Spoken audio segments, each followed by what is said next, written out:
Brought to you by Kellogg's, the folks who bring the best to you each morning. The widest choice of cereals in the forms you like best. Yours from Kellogg's of Battle Creek.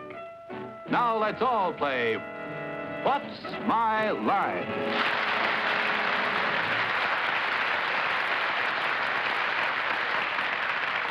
And now let's meet our award-winning panel of What's My Line. First, our publisher panelist, Bennett, Cerf.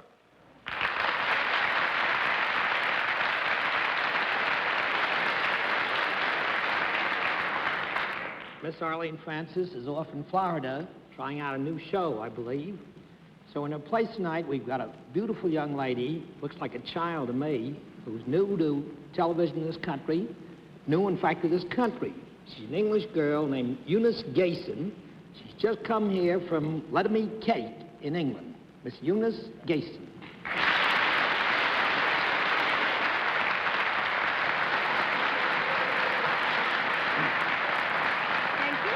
How do you do? And sitting on my right will be an actor who's certainly most popular with us back home in England. I'm sure he's very popular here, too, as I know he is. Last year he had a big success on Broadway with Two for the Seesaw, and he's just completed a wonderful new picture, The Crowded Sky, Mr. Dana Andrews.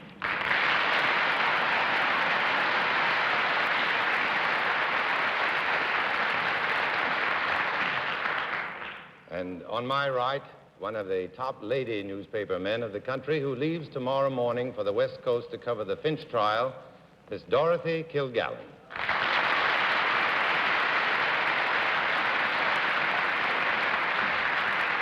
Thank you, Christina. And thank you, ladies and gentlemen. And since everything is turned around tonight, I have, for the first time in the history of What's My Line, the great pleasure of introducing our incomparable moderator, John Wheatley.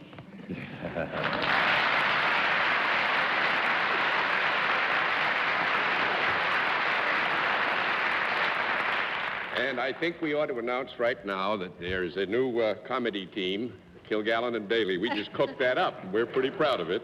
I told Dorothy it would bring the house down. It didn't bring the house down. The house is still up, but it's a cold night, and we're glad anyway. Nice to have Miss Gayson and Mr. Andrews with us tonight. Doesn't change our objectives. We still try to give the panel a difficult time. We'll also have a famous mystery guest before the panel a little bit later in the show, and we'll meet our first challenger after this. And now let's meet our first contestant. Will you come in and sign in, please?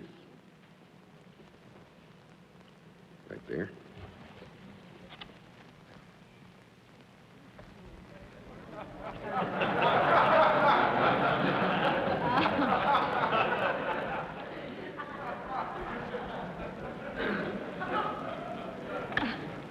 Chan Wu Nam, is that right?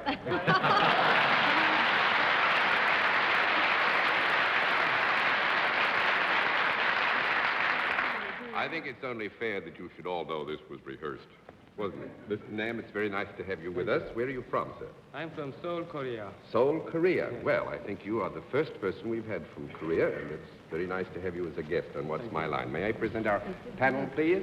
Panel, Mr. Nam, will you join me over here, please? Coming from faraway Korea, I wonder if you know how we keep score on this program. Oh, yes, I do. You do? All right. If you know how we keep score, there's nothing left to do but tell our audience in the theater and those looking in at home just exactly what your line is.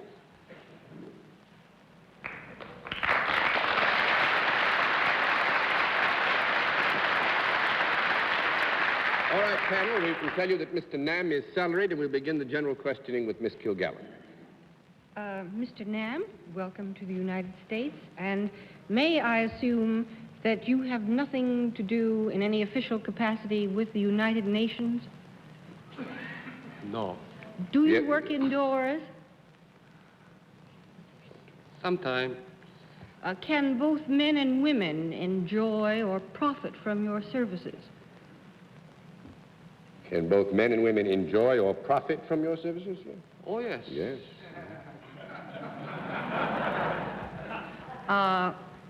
Would you say that they enjoyed them?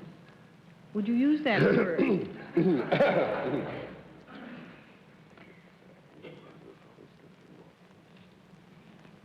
Yes. I think with your permission, Mr. Nam, I would say it would depend very much upon the individual and his particular relationship to Mr. Nam. Some, I'm sure, would go from him saying that they thoroughly enjoyed and profited from his services. Others might feel differently. I see. Do you talk to the people who come to you? Yes. Do you give them any advice or counsel or education of any kind? Sometimes, yes. I would say this would be it might be one of the products or the fruits of meeting Mr. Nam when he's working. Do you take them on one at a time? Sometimes, yes. You do? Sometimes. Sometimes, yes. Would you have anything to do with athletics or sports, Mr. Nam? No. 1 down and 9 to go, Mr. Andrews. I don't think it's been brought out. You are a salaried man. Do you work for a profit-making organization? No. 2 down and 8 to go, Miss Gayson. That means, then, that you work for some government service? Yes. Now, I'm going to probably be in difficulty here because our government services are quite different to yours, but would you say it was a federal service? Federal service, yes. Then does that mean that you wear a special kind of clothing? Special kind of clothing, do you wear? A uniform or special clothing? Not always, but some occasion, yes. So the answer is yes, is it? Yes, sometimes. Yes. Now, this clothing, then, it's not clothing as a form of identification. If you only wear it sometimes, then it is used for a practical use. It's used as a form of protection or something, rather than as a form of identification. You understand what I mean? I hardly do, but... I think I do, Miss Gayson. That's 3 down and 7 to go, Mr. Cerf. What Miss Gayson is asking, I guess, and what she was wrong, and then this clothing that you do wear is a kind of uniform, correct? The question was, do you wear a special Yes. kind of clothing? We admit to the And it is a sort of issue, uniform. and it's worn sometimes. Now, does this uniform denote any connection whatever with the military? No. That makes it 4 down and 6 to go, Miss Kilgallen. Do you have any title besides Mr.? Yes. Would you have anything to do with the judicial?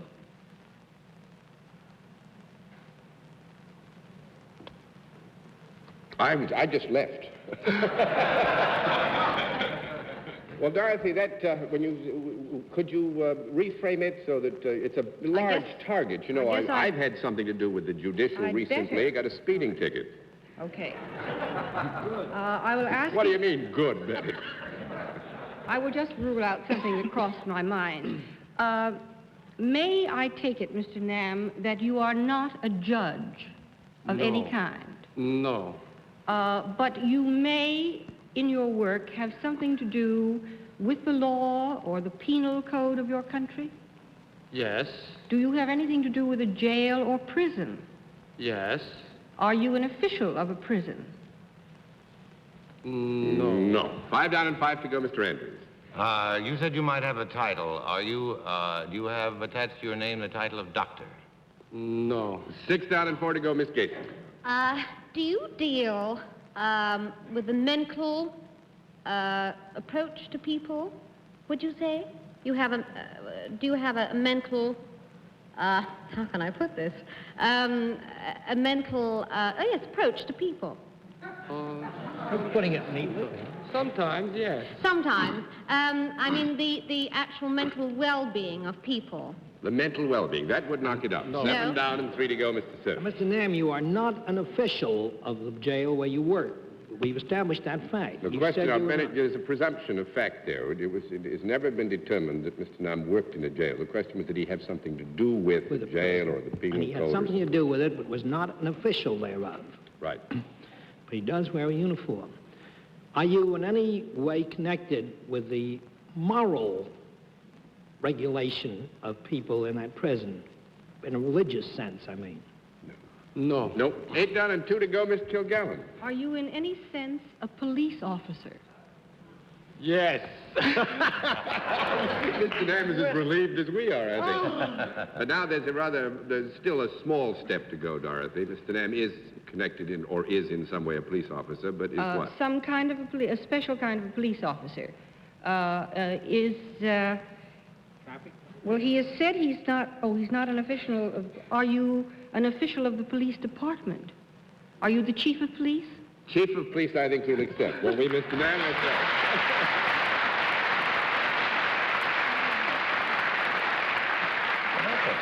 Actually, Mr. Nam is superintendent, Korean National Police, but it would be this category in this country we'd call it police chief. Is appointed by the president of Korea, works for the federal government accordingly. Well, isn't that official, John? Beg pardon? Isn't that official? Yeah. Yes, John said he was not an official of a prison. We said he was Bennett. not an official of a prison, you see. Don't get so upset. Well, Mr. Nam, may I say how much we appreciate your giving us an evening of your Sunday here in New York City. Are you based in New York on your visit here? No, I'm from Battle Creek, Michigan. Oh, that's for your civil defense. Yes, I'm attending the Staff College of Office of Civil Defense and Mobilization at the Battle Creek. In Battle Creek, Michigan. Yes. Well, it's very nice to have you in New York, and particularly nice to have had you on What's My Life.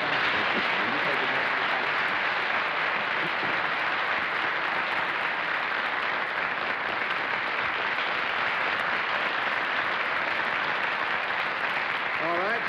Let's see what we can do with another challenger. Would you come in and sign in, please?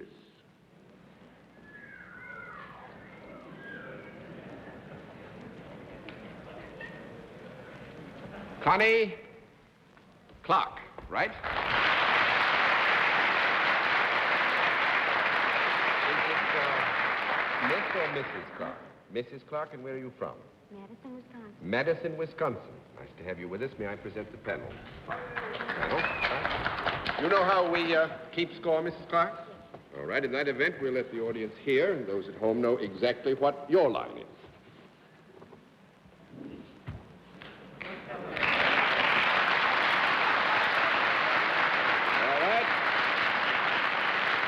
Panel, we'll tell you that Mrs. Clark is salaried, and let's begin, I think, most appropriately with Bennett, Cerf.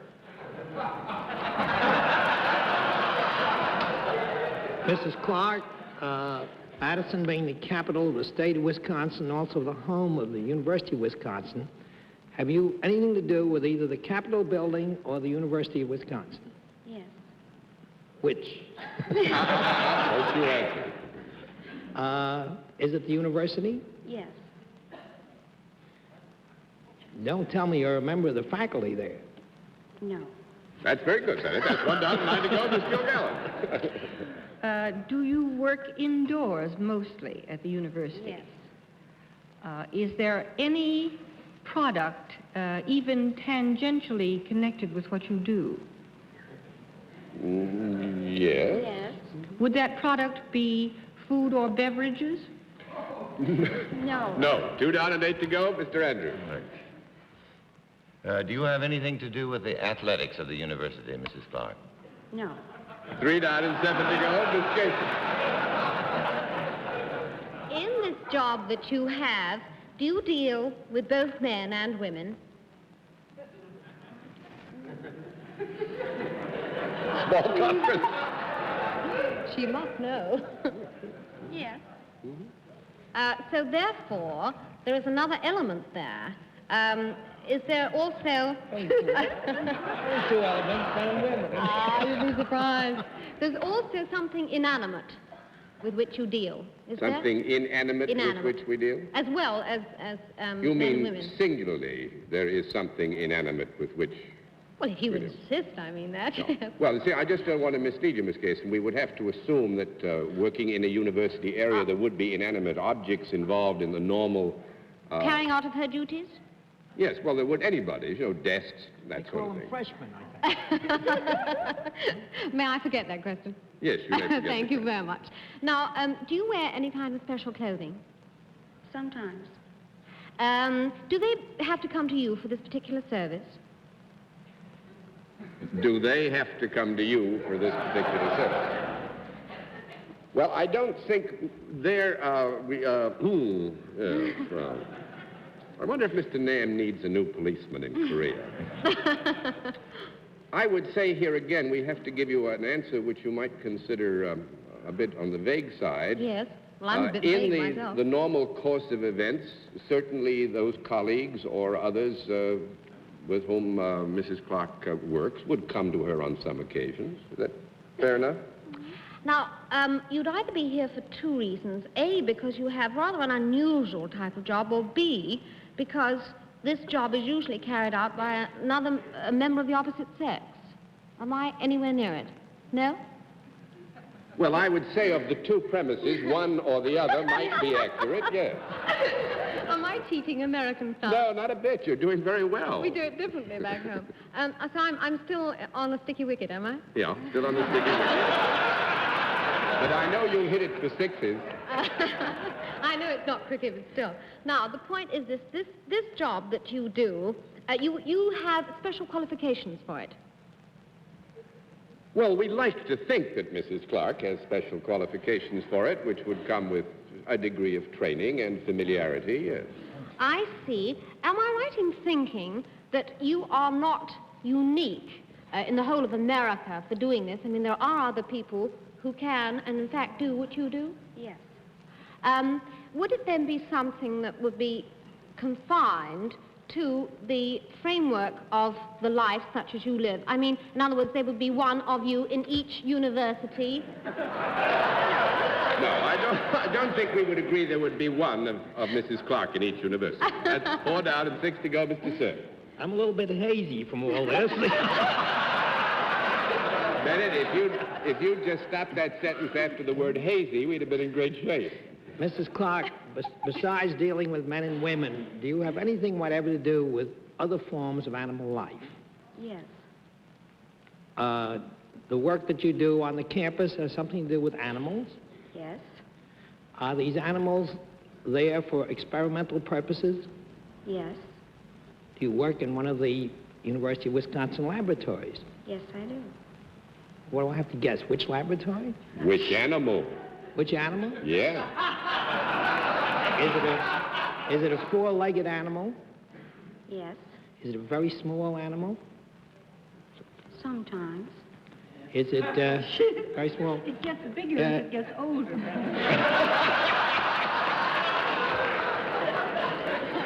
Without looking at Mr. Daly, would you tell me whether or not this is in the rat family? Now, Bennett, stop making a monkey out of yourself. I have to flip all the cards on that. Now, you know, I tipped the beans that time. Didn't tip the beans. What did I do with the beans? I've forgotten what the phrase is. Actually, Mrs. Clark is the monkey keeper. That's what we call it.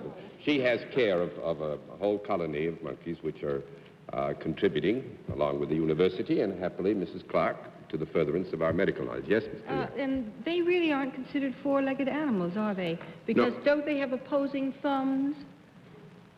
I haven't been to a football game for a long time. No, I think we begged the particular issue when we admitted to the 4 legs, but if I ever got Bennett on 2 legs, we'd have been here all night. You see what I mean? Thank you, Mrs. Clark. It's very nice to have had you with us in the Jessel.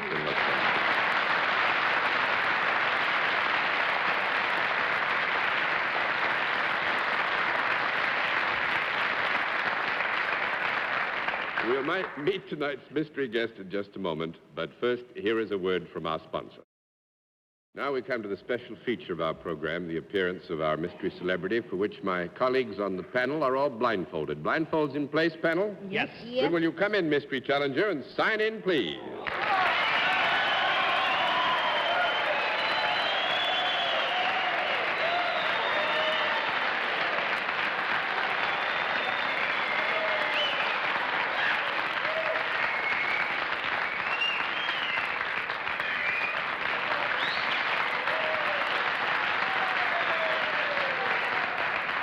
As you know, panel, in the case of our mystery challenger, we go to a different form of questioning. You ask one question at a time, in turn, moving clockwise, and we'll begin with Dana Andrews.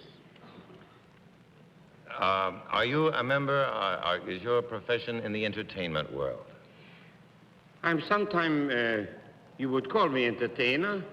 I don't say entertainer, but I say that I have been in some entertaining, would you say, Mr. Dilly, some entertaining things? I would think so. Miss Gayson? Well, obviously, from the reaction, you are extremely well known, so you must be disguising your voice. Is that right? I mean, you should be. I am entertainer. I have many voices. I can make, not a monkey, but I can make many things. For your own natural voice. I don't hear what you say. It's an unnatural voice. No, I am a natural voice. I can't jump. I speak only like I speak. And Stop being a bitter. if that doesn't clarify things for you, Miss Gayson, don't worry about it. It didn't for me either. Mr. Cerf.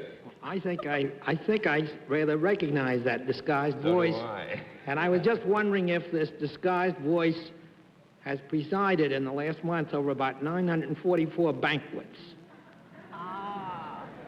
What you say? Well, now, this disguised voice has presided in the last month over about 944 banquets.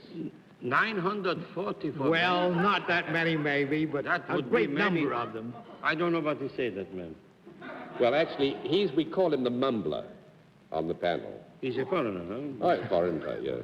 No, I The don't- publisher, actually. Oh, in the Inquirer, I think he made that. Don't he publish? No, I don't think so. No, I think it's Hobo News. Hobo He's the News? president, yeah. No, I don't function for 944 times anything. You don't. Okay. Maybe I eat 944 times. Well, I would say if you ate the 944 times and didn't preside, you're an even better man than I thought you am. Bennett, does that confuse you sufficiently? Not a bit. Not a bit. Miss Kilgallen. Well, I think the voice is beginning to come through to me, too. May we put it this way, sir? Are you well known as a raconteur? Raconteur? And in Raconteur. great Do you demand, excuse me for interrupting, but I mean in great demand at testimonial dinners. I am in great demand for nearly everything, if you must. Well, I know that, Georgie.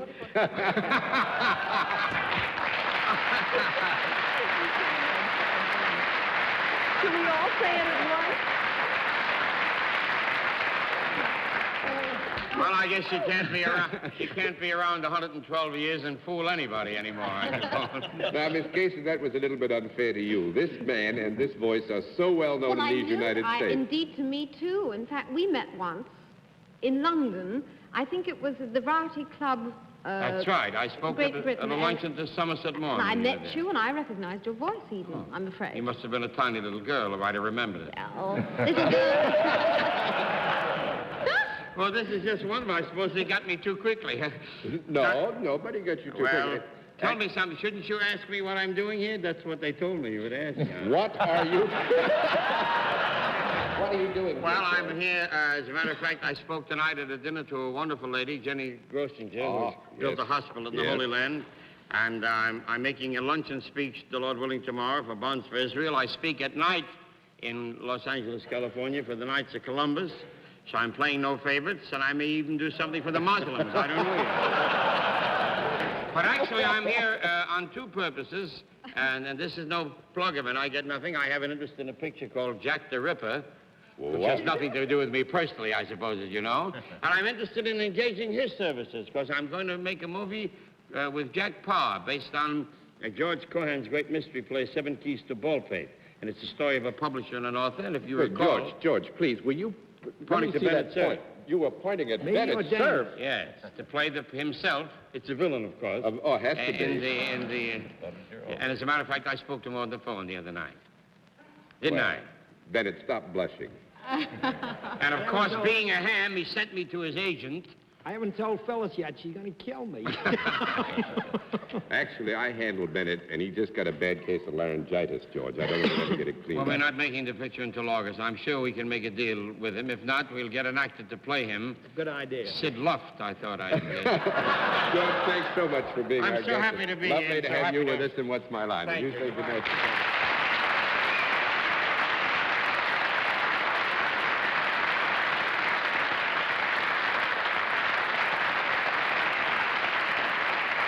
And we'll be back after this word from our alternate sponsor.